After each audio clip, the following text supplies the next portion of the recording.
Dung Nairobi drenya ke doad nam chumbi kamaja Mbetre mar piny Jerman e pachoka Sebastian Groth okone gimor gi chenro magarita ma piny owacho okete pachoka to chuthe gwenge man ka doad nam chumbi. Kanoloso Mombasa kamane orome koda bad migao mar obila ma ochung'ne chero lekada chenro mag limbe.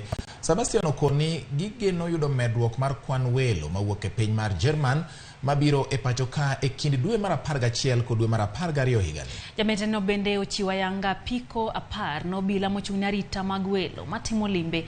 Apiko go igeno ni biro konyogi medo jiwo arita to chuthe dhowedhi kuonde manyamburko ok nyal chope mapiyo. Tourists are coming back to the region. We have about 70,000 German tourists coming every year, and the hotel people from the tourism industry tell me that they are looking in a rather good booking situation for November and December.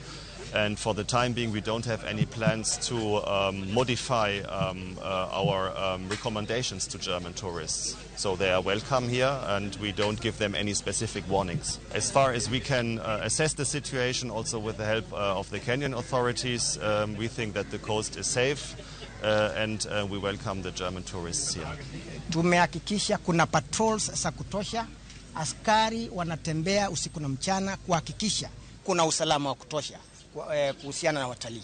Mahali sasa labda saa zingine gari iweze kupitia, hii pikipiki inaweza kupitia na kuokoa ama kufanya patrols katika hizo sehemu na kuhakikisha watalii wale wa hapa karibu na wale wa nje wanakaa kwa usalama.